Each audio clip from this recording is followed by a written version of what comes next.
morning. Tayo vlog. Good morning. Ang tagal na panahon. Halos ilang buwan. 2 years na ang aking channel, pero hindi pa ako monetize dahil on and off ang aking video. Sabi nga, huwag kang tamarin, pero talagang nakakatamad. At kamusta naman po ang inyong sales ng December?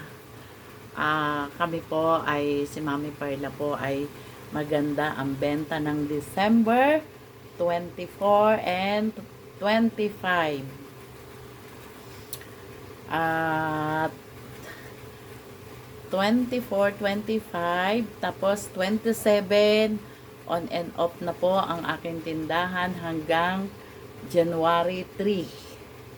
Kaya po, imbes na makabenta ng malaki, hindi po nangyari dahil nga po may nangyari sa amin. Ang biyanan ko ay makabilang buhay na po. Kaya po, on and off po ang aming tindahan. Sari-sari store.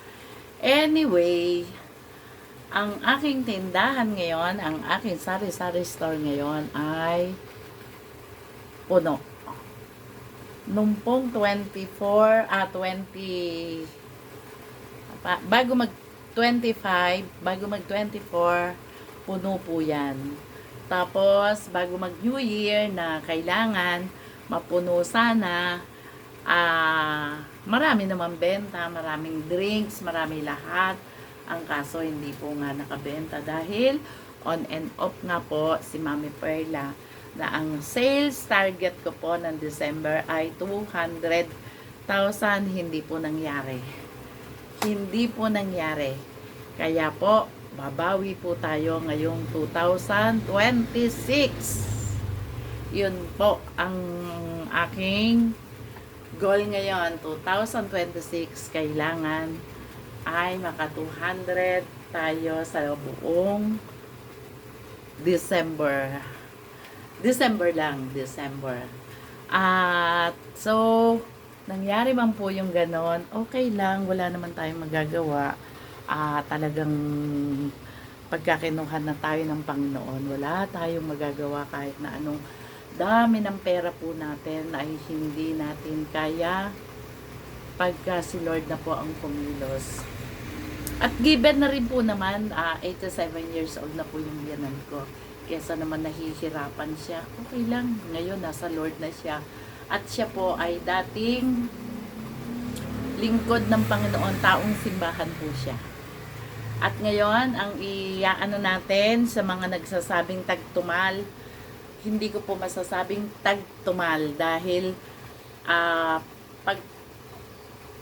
pagkapatak ng January 4,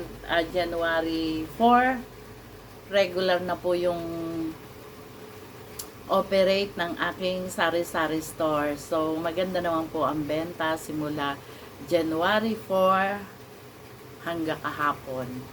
Ilang days pa lang. Kaya, nawa, 2026 ay maganda ang pasok ng bentahan. So, yung mga sinasabi nila na humina, tumumal, kasama na po yan sa buhay pag ninegosyo. At saka yung pinasok tayo ni Osave, kami po ang meron ka sa amin, Alphamart, at saka ano ba tong isa? Dali. Pero nasa labas naman po yun. Kaya dahil nga po kami ay nasa subdivision, nasa village po kami. Kaya okay lang. Basta yung medyo bawas lang kami ngayon sa oras. Dahil kung kami 5:30 nagbubukas hanggang 10 na lang po kami ngayon. Dahil syempre, senior na rin po tayo. Kailangan na nating mag-ingat dahil sa nakita ko na nagkasakit ang biyanan ko. Napakahirap po talaga na may sakit sa isang pamilya. kahit na anong dami ng pera mo, hindi po kakayanin ng pera mo pagka may sakit. Yung, okay, sige, kayang suportahan ng pera mo, pero yung sakit na nararamdaman ng isang may sakit matindi. Tayo nga lang, pagka masakit ang tiyan natin o nilalagnat tayo, ibang pakiramdam natin, di ba? Yung pa kayang talagang matindi yung nararamdaman ng isang tao. Kaya tayo kailangan mag-ingat-ingat. Mahalin po natin ang ating sarili.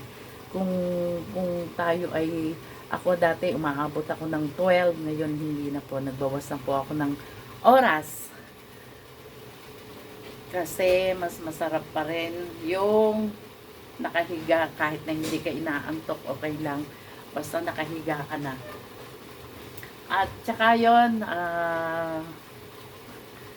ang buhay-buhay natin na sari-sari store owner. Etong pagpatak ng January, ang daming nawala doon sa doon sa grocery na binibilang ko. Kaya kahapon namili kami sa Silang Cavite. Dinayo pa namin etong mga dilata na tong Hokkaido at saka Ligo, Mega, kasi po doon sa binibilang ko dito sa GMA Cavite, sa Top Choice, sa Pure Gold, at saka sa SME, talagang wala po ang favorite ng bayan, ang Hokkaido.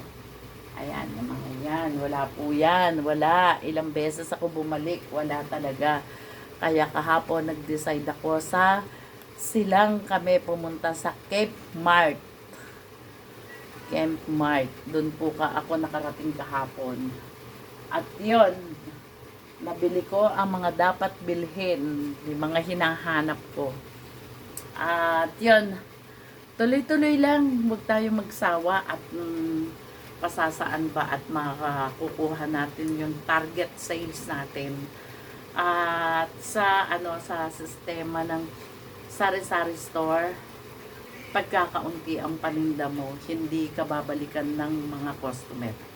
Kaya mas maganda, mas marami kang paninda, mas tatangkilikin ka, lalo na yung mga hinahanap nila like tuyo, sibuyas, bawang, kamatis, at kung ano-ano pa, yung mga pangunahing kailangan nating mga nanay. Ayan, dapat lagi tayong merong ganyan. At kung gusto mo bumenta ng malaki, magdagdag ka ng paninda mo. Yung sa inaakala mo na hindi may expire. Yung mga pangunahing bilihin. Yun lang po ang aking suggestion sa mga nangangarap na makabenta ng malaki, maka-sales, makakota. Yun lang po. Bye! Bye!